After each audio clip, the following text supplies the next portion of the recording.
क्या आपने भी कभी जीवन में देसी गाय का गोबर, गौमूत्र या पंचगव्य से बने उत्पादों का सेवन किया है? अगर नहीं, तो इस पॉडकास्ट के बाद आप उसका सेवन शुरू कर देंगे।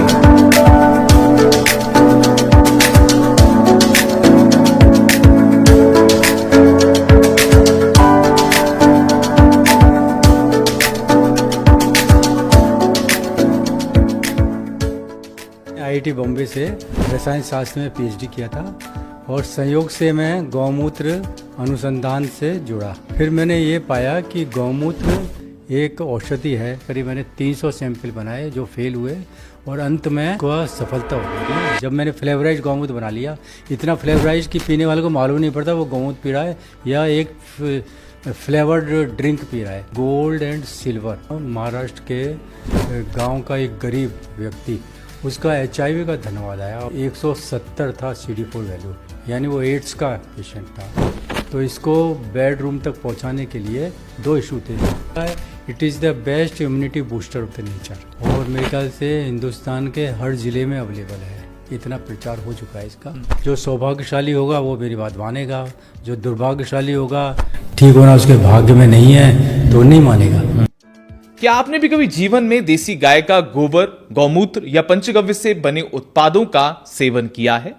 अगर नहीं, तो इस पॉडकास्ट के बाद आप उसका सेवन शुरू कर देंगे। जी हां, आज इस पॉडकास्ट में हम बात करेंगे देसी गाय के गोबर, गौमूत्र और पंचगव्य वाले उत्पादों के बारे में। क्या आपने कभी सोचा है कि किसी जीव का या किसी गाय का गौमूत्र जो होता है वो हमारे जीवन में इतना बड़ा महत्व रख सकता है कि हमारी जो जीवन शैली है उसको सुधार सकता है, वह गंभीर रोगों को दूर कर सकता है। लेकिन आज के दौर में ये वैज्ञानिक तरीके से प्रूव हो चुका है। और इस पूरे विषय पर आज हमारे साथ जुड़ रहे हैं डॉक्टर राकेश अग्रवाल जी, जो IIT बॉम्बे से PhD होल्डर हैं और बीते करीब 20 से 25 वर्षों का उनको अनुभव है गौमूत्र को लेकर। देसी गाय के गौमूत्र पर उन्होंने अनुसंधान किया है, बहुत सारी रिपोर्ट्स उनके पास में है, जीवंत उदाहरण इनके पास में है। ऐसे ऐसे मरीज हैं, चाहे वो कैंसर के हों, हाई BP के हों, कोलेस्ट्रॉल के हों, किडनी लीवर के हों, जो गौमूत्र के सेवन से, और गौमूत्र भी कैसा, फ्लेवर्ड गौमूत्र के सेवन से सही हो चुके हैं, स्वस्थ हो चुके हैं। तो बहुत बहुत स्वागत है डॉक्टर राकेश अग्रवाल जी। अपना एक परिचय दें हमारे दर्शकों को, ताकि वो जान पाएं कि आप बीते वर्षों में क्या कुछ करते आए हैं और क्या कुछ कर रहे हैं। हाँ, देखिए, मैंने 73 में IIT बॉम्बे से रसायन शास्त्र में PhD किया था और संयोग से मैं गौमूत्र के अनुसंधान से जुड़ा सन 2000 में। तो फिर मैंने ये पाया कि गौमूत्र एक औषधि है। मैं एक हमारा फेडरेशन है गौशालाओं का, जिसमें 100 से ज़्यादा गौशालाएं मेंबर हैं। हाड़ौती गौ सेवा संस्थान, हाड़ौती मीन्स राजस्थान के 4 ज़िले, कोटा, बूंदी, झालावाड़, बाड़ा। तो उसके संघ से जुड़ा है। तो हमारी गौशाला में सुबह सुबह लोग गौमूत्र पीने आते थे, आदिवासी विलेजर्स। तो उनसे मालूम करते थे, भाई आप क्यों आ रहे हैं? कहते हैं वैद्य जी ने बताया है। कोई कहता था कि हमको अस्थमा की बीमारी है, कोई कहता था कैंसर है, कोई TB है, जो जटिल रोग है ना, उसके लिए आते थे। तो फिर मैं अनुसंधान से जुड़ा तो काफ़ी उन मरीजों के संपर्क में आया जो कह रहे थे कि हमको फ़ायदा हुआ है। तो फिर मैं इसके रिसर्च से जुड़ता चला गया। मैंने पंचगव्य औषधियों का निर्माण भी अपने हाथ से किया और एक लगन लग गई इसके पीछे। पहले मैं अर्क बनाता था, फिर मैंने सोचा कि गौमूत्र पीने लोग गौशाला क्यों आएँ, ऐसा कोई प्रोसेस खोजा जाए कि ये गौमूत्र उनके बेडरूम में पहुंच जाए। गौमूत्र में 2 प्रॉब्लम है, एक तो ये इसमें बदबू है बहुत, और दूसरा ये बहुत जल्दी सड़ जाता है और सड़ने पे बहुत ही नुकसान करता है। तो ये 2 इशू बहुत ही अथक प्रयास से करीब मैंने 300 सैंपल बनाए जो फेल हुए और अंत में इसका सफलता हो गई। मेरे साथ में एक डॉक्टर सोनी भी, उनका भी सहयोग मिल गया, जो कि मेडिकल कॉलेज कोटा के माइक्रोबायोलॉजी के हेड ऑफ डिपार्टमेंट हैं, प्रोफेसर रैंक हैं। तो गौमाता की कृपा से उनका भी मार्गदर्शन और सहयोग मिला और ये प्रोसेस डेवलप हो गया। तो फिर मैंने इसको पेटेंट भी करा लिया। लेकिन जब बात आती है वेस्ट की, और खासकर ह्यूमन वेस्ट जो है वो किसी काम नहीं आता, लेकिन गाय का गोबर पे बहुत बात होती है और आजकल गौमूत्र को लेकर काफ़ी चर्चा चल रही है। तो लोग जो बिलीव नहीं करते, जो मतलब बात करते हैं फैक्ट्स की, क्वेश्चंस लगाते हैं कि हाउ इट्स पॉसिबल, ऐसा कैसे संभव है, तो उनको क्या संदेश देना चाहेंगे? क्या वाकई में गाय का मूत्र इतना उपयोगी हो सकता है? तो देखिए, मेरा ये अनुभव है कि गाय एक चलती फिरती मेडिकल फैक्ट्री है। वो एग्रो वेस्ट खाती है और जो भी वो देती है प्रोडक्ट, गौमूत्र और गोबर कुछ भी, दैट इज़ ए वेल्थ। उसका जो भी देती है ना, उसमें विटामिन छुपे हुए हैं, एंजाइम्स हैं, एलिमेंट्स हैं और बहुत से ऐसे तत्व हैं जो कि हमारे शरीर को फ़ायदा करता है। और हर एक आयुर्वेदिक शास्त्र में इसका मेंशन है, चाहे चरक संहिता हो, सुश्रुत संहिता, अष्टांग हृदयम, भाव प्रकाश और श्रृंगार संहिता, सब में इसको महान औषधि बताया है। तो ये कई हज़ार साल पहले मेडिसिनल सिस्टम है हमारा। और जब हम इसकी रिपोर्ट्स में गई है ना, जब मैंने फ्लेवराइज गौमूत्र बना लिया, इतना फ्लेवराइज कि पीने वाले को मालूम नहीं पड़ता वो गौमूत्र पी रहा है या एक फ्लेवर्ड ड्रिंक पी रहा है। तो फिर मैंने देखा कि फ़ायदा तो हो रहा है, लेबोरेटरी में भेजा तो लेबोरेटरी की रिपोर्ट दंग करने वाली थी। मैं भी पहले ये समझता था कि शरीर की गंदगी मूत्र के सारे बाहर आती है, लेकिन रिपोर्ट बोल रही थी इसमें 18 एलिमेंट हैं, सोडियम है ना, potassium, calcium, iron, zinc, copper, selenium, even gold and silver. तो जितनी भी भस्म आयुर्वेदिक शास्त्र में होती हैं, लोहे भस्म, ताम्र भस्म, जस्ता भस्म, रौप्य भस्म, स्वर्ण भस्म, एक तो सारे भस्म का मिक्सचर है ये, है ना। अभ्रक भस्म भी है इसमें। और दूसरा विटामिन बी पूरा ग्रुप है, और विटामिन B12 तो भारी मात्रा में है। इसमें 6 माइक्रोग्राम से 9 माइक्रोग्राम विटामिन B12 आ रहा है, और हमारी जो बॉडी की रिक्वायरमेंट सिर्फ 2-2.25 माइक्रोग्राम पर डे है। मतलब यदि हम 100 ग्राम गौमूत्र पीते हैं तो इनडायरेक्टली 3 कैप्सूल विटामिन B12 की हमारे अंदर चली। जो आजकल डॉक्टर्स प्रिस्क्रिप्शन में लेते हैं कि आपके अंदर विटामिन डी की कमी है तो आप कैप्सूल खाइए, टैबलेट खाइए, कैल्शियम की टैबलेट खाइए, तो पूरा विटामिन के 8 विटामिन इसमें है, B1, B2, 3, thiamine, even biotin. इसको पीने से हमने देखा है जो बाल झड़ते हैं वो बंद हो जाते हैं।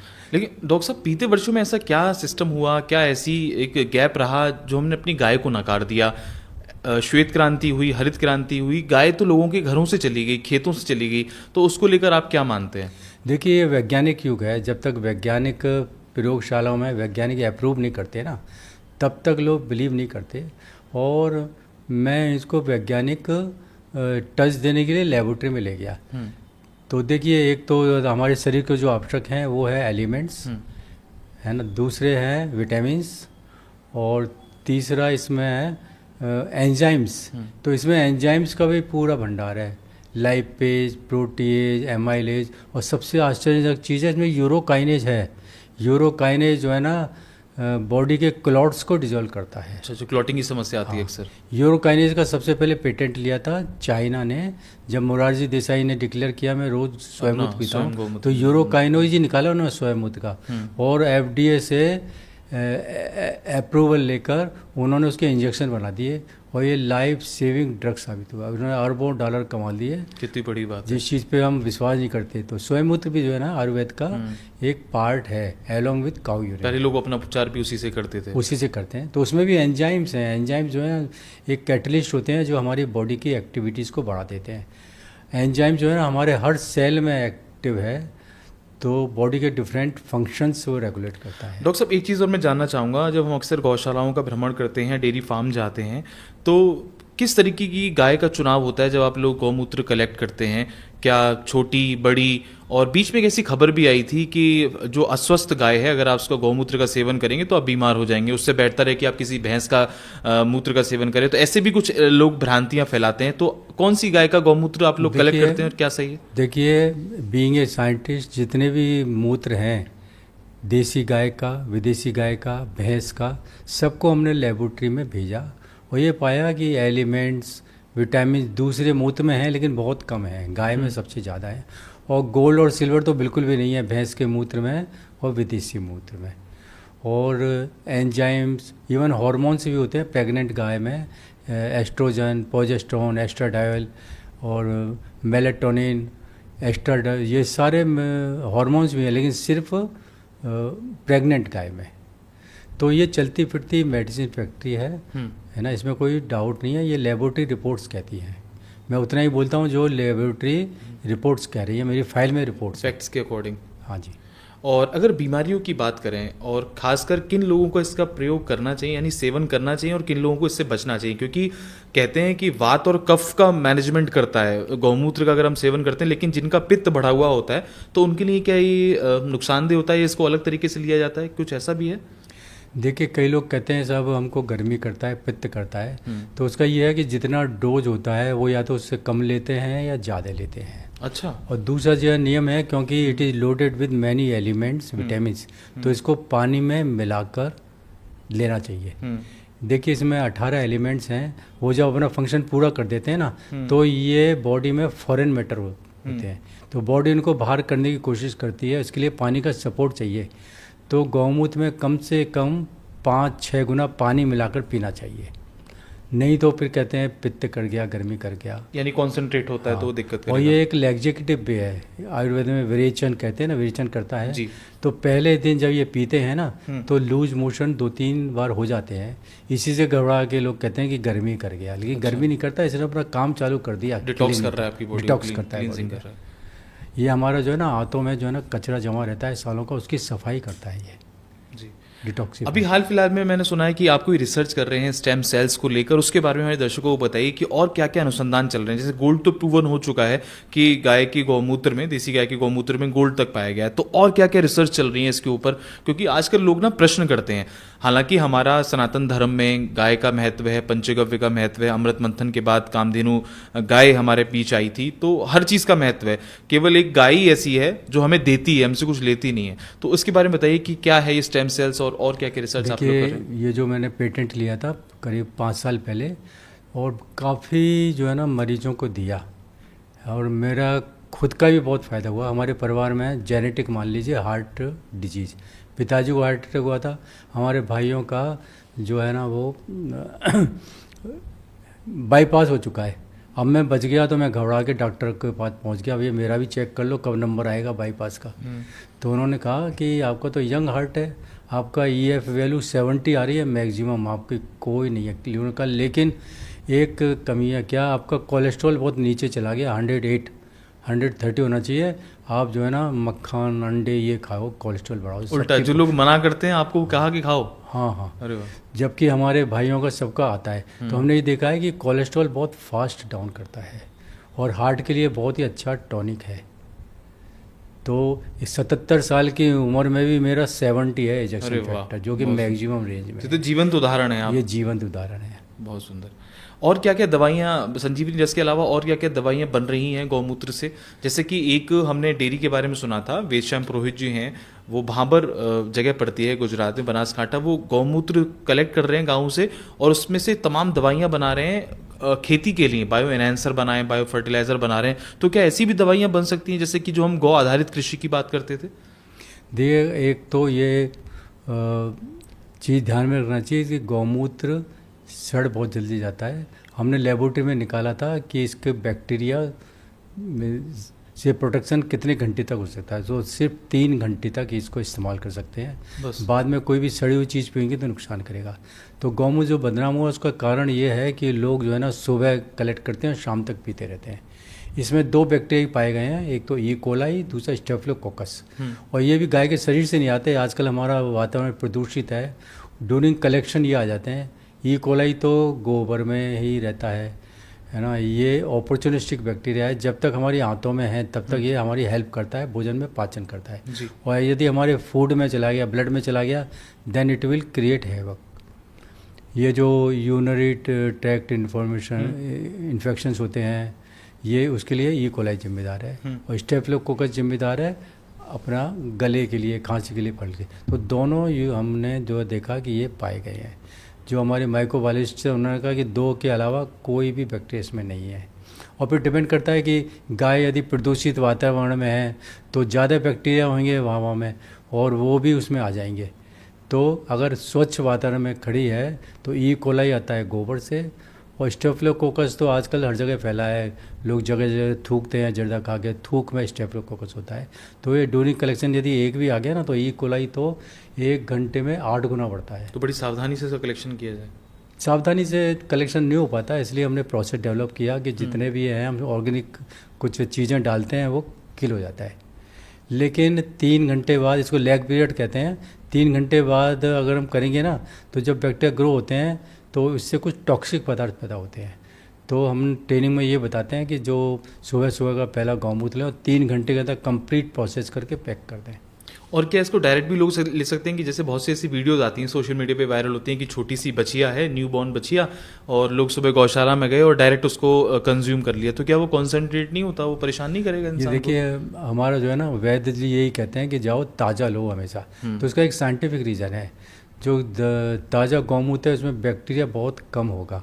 हमारी भी एक टॉलरेंस लिमिट ईश्वर ने दी है बैक्टीरिया के लिए, है ना। तो सुबह सुबह ताज़ा में अगर बैक्टीरिया भी आ गया ना, तो वो टॉलरेंस लिमिट के अंदर ही होगा। और बैक्टीरिया का लैग पीरियड है ना, वो करीब 3 घंटे निकाला है माइक्रोबायोलॉजी लैब में। तो वैद्य तो कहते हैं कि आधे घंटे में लो, मैं कहता हूँ 3 घंटे तक भी सेफ है। और दूसरा रीज़न रहता है भूखे पेट लो खाली। जब हमारा भूखा पेट होता है सुबह सुबह, हमारे पेट की पीएच 2 के करीब रहती है, और इतनी पीएच कोई बैक्टीरिया बर्दाश्त ही नहीं कर पाता। यदि बैक्टीरिया चला भी गया ना भूखा पेट में, तो वो मैनेज कर लेगा हमारा पेट। तो दूसरा रीज़न ये है कि भूखा पेट लो। और तीसरा मैंने ये कहा है कि पानी के साथ लो, क्योंकि इसमें हैवी एलिमेंट्स हैं, विटामिन्स हैं। ये 12 घंटे तक तो बॉडी को फ़ायदा करेंगे, और 12 घंटे बाद इसका रूप शुरू हो जाएगा, और ये बॉडी इनको बाहर निकालने की कोशिश करेगी एज ए फॉरेन मैटर। तो पानी का सपोर्ट मिलना चाहिए किडनी को, और हमारे जो है ना ये पसीने के ग्लैंड्स को।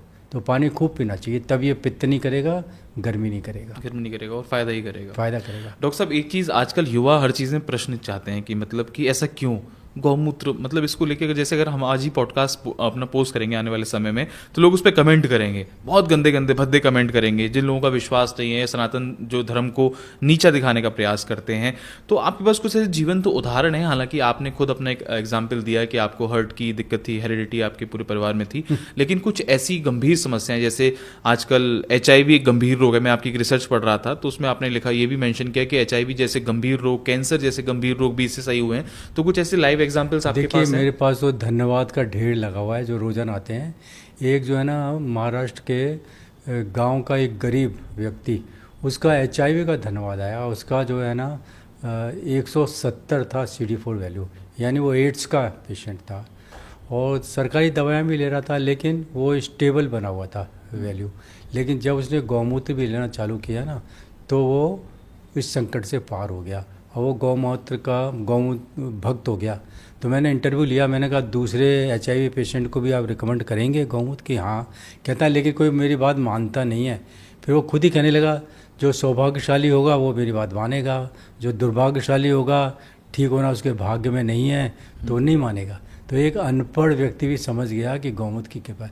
मैंने कहा आप दवाइयों से ठीक हुए हैं गौमूत्र? नहीं, मैं तो गौमूत्र से ठीक हुआ हूँ। और उसने गाय भी पाल रही है और रोज़ाना अभी भी गौमूत्र पीता है। एक बार जब 6 महीने बाद जब फ़र्क पड़ा ना, तो गांव के शिव मंदिर पर पहुंचकर उसने मुझे अपना फ़ोटो भेजा, देखो इतना ऊंचा शिव मंदिर पे आया।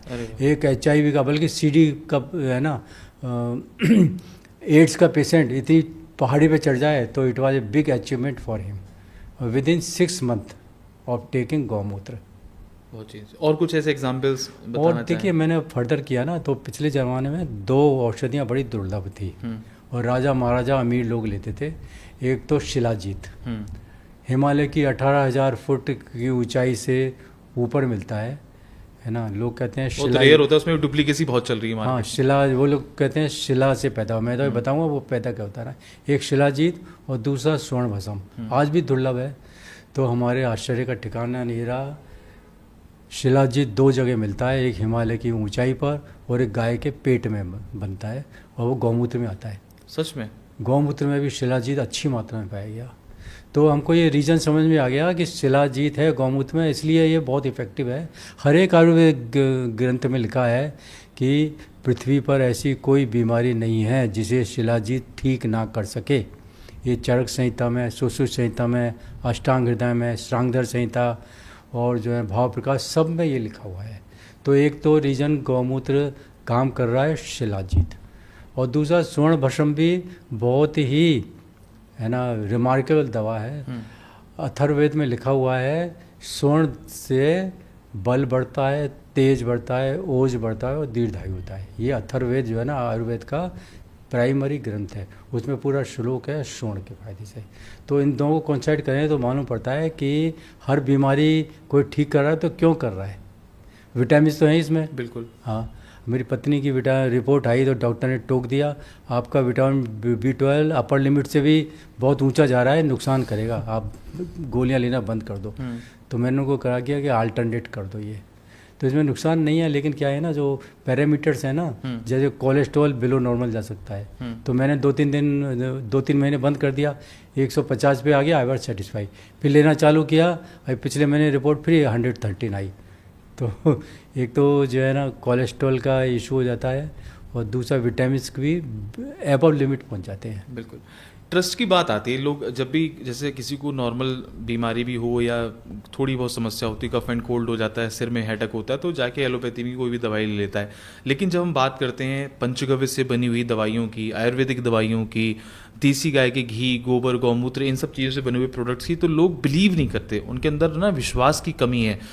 एक तो ये सब चीज़ों को लेकर आपका क्या मानना है कि वैसे तो हालांकि देश में बहुत काम हो रहा है, सरकार भी है, चाहे उत्तर प्रदेश सरकार हो चाहे अन्य सरकार हो, गाय से जुड़ी हुई चीज़ों पे बहुत फोकस है, वैदिक पेंट आ गया, वैदिक प्लास्टर आ गया, और बहुत सारी चीज़ों पे काम हो रहा है, तो उसको लेकर आप क्या कहेंगे? देखिए, जो संशय है मुझे कांटेक्ट करें, जो एनालिटिकल रिपोर्ट मेरी फाइल में है ना, उसका व्हाट्सएप लेकर उनको भेज दूंगा। You study the scientific reports, है ना, और इसके अंदर जो है ना शिलाजीत भी अच्छी मात्रा में है, मैंने बताया ना विटामिन ये है, इसलिए काम कर रहा है। तो ये साइंटिफिकली प्रूवन फैक्ट्स है। और अभी एक बहुत ही टॉप के साइंटिस्ट हैं, डॉक्टर रमेश भोंडे, पूना में। अच्छा। वो इस समय वाइस चांसलर हैं, रिसर्च हेड हैं, और उनके अंडर में बहुतों ने PhD किया है। He is stem cell scientist. अरे वाह। और करीब 350 रिसर्च पेपर उनके पब्लिश हो चुके हैं डिफरेंट जर्नल में, और काफ़ी इंटरनेशनल और नेशनल अवार्ड उनको मिले हैं। जब हमको मालूम पड़ा उन्होंने गौमूत्र पर रिसर्च चालू किया है, तो हमने उनसे टाइम मांगा कि मिलना चाहते हैं। उन्होंने कहा कि आप बॉम्बे आ जाइए। पिछले साल एक जुलाई का टाइम थी, उसमें उनको जो टाटा मेमोरियल रिसर्च इंस्टीट्यूट है, तो उनके साइंटिफिक कॉन्फ्रेंस थी, उसमें उनको चीफ गेस्ट के रूप में बुलाया गया था। तो इतनी बड़ी जो है ना बायोलॉजिकल साइंसेस की हस्ती हैं, उन्होंने गौमूत्र पर रिसर्च किया। और जो एक टॉप जर्नल है, journal of Ayurvedic and integrated medicine, उनका रिसर्च पेपर उसमें पब्लिश हुआ। उस रिसर्च पेपर का एडिटोरियल बोर्ड पढ़ेंगे ना, दंग रह जाएंगे। 18 कंट्रीज़ के तो एडिटर्स हैं उसके, जिन्होंने उनका रिसर्च आर्टिकल पास किया है about cow urine. Cow urine के बारे में अभी जुलाई 25 में पहला इंटरनेशनल जर्नल में ये आर्टिकल पब्लिश हुआ। उसका निष्कर्ष क्या निकला उस जर्नल में? क्या उसमें उन्होंने टाइटल में दिया है, cow urine as it reduces oxidative stress, है ना, ये जो है ना स्टेम सेल को प्रोलिफरेट करता है, बढ़ाता है, और ये अपना जो सेल का जो डेथ रेट है ना उसको कम करता है, यानी बुढ़ापे को दूर करता है। और उन्होंने ये भी प्रूव किया है कि ये नई नसों का निर्माण भी कर सकता है। यदि हमारी मसल्स वीक हैं उसको भी मजबूत करेगा, हमारी हड्डी मजबूत कमज़ोर हैं तो उनको ही करा। तो इतना सारा उन्होंने एक ही पेपर में कर दिया। अब इतनी सारी प्रूव हो गया, अब रहा कहा जी।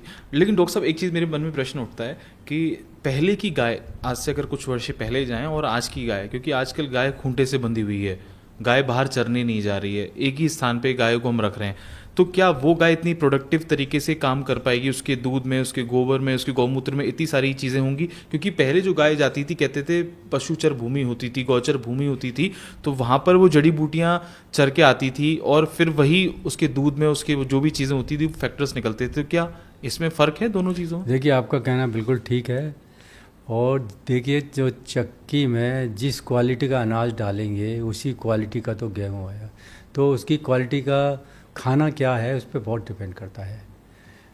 लेकिन फिर भी जो आजकल जो गाय खूंटे पर ही बंदी मिलेंगी, चराई गाय तो सारे समाप्त हो गए करीब। राजस्थान में है, लेकिन आपके यहाँ बहुत हैं, कम हैं। लेकिन यदि गाय का जो है ना फीडिंग अच्छा है, खल चूरी वगैरह सब है, और वो पेट भर के खाती है, तो बहुत अच्छी निकल रही है उसके गौमूत्र की क्वालिटी। मैं जब ट्रेनिंग देता हूँ गौशालाओं को, कंडीशन ये रखता हूँ, आप जो पहला सैंपल लेबोरेटरी में टेस्ट करने को भेजेंगे और मुझे रिपोर्ट जब आएगी तब मैं आपको रिकमेंड करूँगा दूसरों को। जी, और इस संजीवनी रस के बारे में बताइए कि इसके अंदर आपने क्या क्या चीज़ें करी हैं, इसको कैसे बनाया गया और लोग इसको कैसे ले सकते हैं? देखिए 2 प्रॉब्लम थी इसमें, एक तो था बदबू और दूसरा इसमें था ये सड़ बहुत जल्दी जाता है। तो इसको बेडरूम तक पहुंचाने के लिए 2 इशू थे। तो हमने पहले तो ये पता लगाया कि इसमें बदबू क्यों है, तो मालूम पड़ा कि इसमें यूरिया और अमोनिया है। जो भी इसकी बदबू है that is due to ammonia mainly. Ammonia एक एल्कलिन कंपाउंड होता है, तो उसको न्यूट्रलाइज करने के लिए ऐड एनी एसिड, चाहे वो इनऑर्गेनिक एसिड जैसे हाइड्रोक्लोरिक, फॉस्फोरिक, जो एलोपैथिक में इस्तेमाल होते हैं, सल्फ्यूरिक, वो डाल सकते हैं। लेकिन ऑर्गेनिक एसिड्स हर फल में रहते हैं, जैसे नींबू में साइट्रिक, इमली में टार्ट्रिक, है ना, और फ्यूमेरिक एसिड सेब वगैरह में, और जो आंवला है उसमें एस्कॉर्बिक एसिड यानी विटामिन सी, और छाछ में जो खट्टापन होता है दैट इज लैक्टिक एसिड। तो मैंने उस पर कंसंट्रेट किया how to utilize these natural product. तो इसको हमने जो है न्यूट्रलाइज किया। नींबू सत कहते हैं, बहुत ही कॉमन है हमारे कल्चर में, हर एक पंसारी की दुकान में मिल जाता है। तो इसमें नींबू सत डाला और एक खास पीएच एडजस्ट किया, तो मालूम पड़ा कि स्मेल इसकी करीब करीब 90% ठीक हो गई जी। और थोड़ी बहुत बचती है वो शिलाजीत की वजह से। शिलाजीत का लिटरेचर कहता है कि shilajit smells like cow urine. तो अमोनिया की स्मेल तो ख़त्म हो गई, फिर भी जो है ना गौमूत्र की इतनी थी कि बच्चे और लेडीज जो है ना नहीं पिएंगे। हर घर में अगर ये गौमूत्र की बोतल हो और लगातार लोग उसका सेवन करें तो मुझे नहीं लगता कि गंभीर जो रोग हैं वो रह पाएंगे हमारे समाज में। जैसा मैंने बताया it is a multi mineral multi vitamin mixture as well, और तो इसी से हमारी इम्यूनिटी पावर डेवलप हो जाएगी यदि हम लेंगे तो। ये डॉक्टर साहब, देश के किसान बड़ा परेशान है। किसान की एक तो जो धरती है वो बंजर होती जा रही है, डीएपी यूरिया लगा के वो प्रोडक्शन ले तो रहा है लेकिन उसका सही दाम नहीं मिल पा रहा उसको। देसी गाय उसने अपने खेत से, अपने घेर से, अपने घर से निकाल दी क्योंकि वो दूध कम देती है या दूध देना बंद कर देती है। तो उन लोगों के क्या मैसेज देना चाहेंगे? जैसे गोबर हम लोग एक्सपोर्ट कर रहे हैं, गोबर के बाई प्रोडक्ट्स बना रहे हैं और आपने गौमूत्र पर इतना अच्छा काम किया है, तो क्या किसान अपने घर में गाय पालकर गोबर, गौमूत्र और पंचव के उत्पाद बनाकर अच्छा पैसा कमा सकते हैं आने वाले समय में? और अभी देखिए जैसा मैंने कहा है, गाय चलती फिरती मेडिकल फैक्ट्री है और इसके गौमूत्र में सारी बीमारियों को ठीक करने का जो है ना ताकत है। इवन सारे वायरस डिजीज, वायरस में जैसे डेंगू, चिकनगुनिया, कोविड, ये वायरल डिजीज है। वायरल में ये बहुत ही क्विक असर करता है। कैसे असर करता है? It is the best immunity booster of the nature. और एक जाते जाते क्या संदेश देना चाहेंगे हमारे देश के युवाओं को, हमारे दर्शकों को, कि कैसे वो देसी गाय की महिमा को समझें, साइंटिफिक तरीके से कैसे आप लोग काम कर रहे हैं? आजकल काफ़ी रिसर्च हो रही है, गौमूत्र भी लाखों लोग ले रहे हैं। ये बोतल जो है ना लाखों लोग पी चुके हैं। अच्छा। और मेरे ख्याल से हिंदुस्तान के हर ज़िले में अवेलेबल है, इतना प्रचार हो चुका है इसका और बहुत अच्छी रिपोर्ट आई है। दूसरा, गोबर भी उसका वेस्ट नहीं है। गोबर में करीब 85% तो सेल्यूलोज और हेमी सेल्यूलोज है जिससे कागज़ बनता है, और कागज़ भी हमारे कोटा की एक केमिस्ट्री लैब में बनाया जा चुका है गोबर से। और बाकी भी इसमें जो इसमें एलिमेंट्स होते हैं, और गोबर में हार्मोन्स भी होते हैं। अभी इसमें एस्ट्रोजन, प्रोजेस्टेरोन, एस्ट्राडायोल, ये गोबर में से आइसोलेट हुए हैं हमारे। बहुत सुंदर। हम भी यही आशा करेंगे कि जो हमारे दर्शक हैं वो आज गौमूत्र को लेकर उनकी जो भ्रांतियां हैं वो खत्म हुई होंगी और उनका जो विश्वास है देसी सनातन संस्कृति पर, इस धरती पर, इस गौ माता पर, वो बढ़ेगा इस वीडियो को देखने के बाद।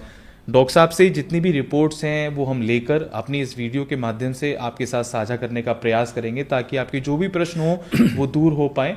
और अगर आप भी डॉक्टर राकेश अग्रवाल जी से जुड़ना चाहते हैं या आपके कोई भी प्रश्न है या आप अपनी गौशाला में, अपने संस्थान में कोई ट्रेनिंग ऐसी कराना चाहते हैं जिससे लोग जागरूक हों, देसी गाय को लेकर, गौमूत्र से लेकर कुछ वो बनाना चाहें, तो वो भी आप कर सकते हैं। नीचे डिस्क्रिप्शन में हम डॉक्टर साहब का आपको नंबर देंगे, आप उनसे जुड़ सकते हैं। आज की इस वीडियो में इतना ही।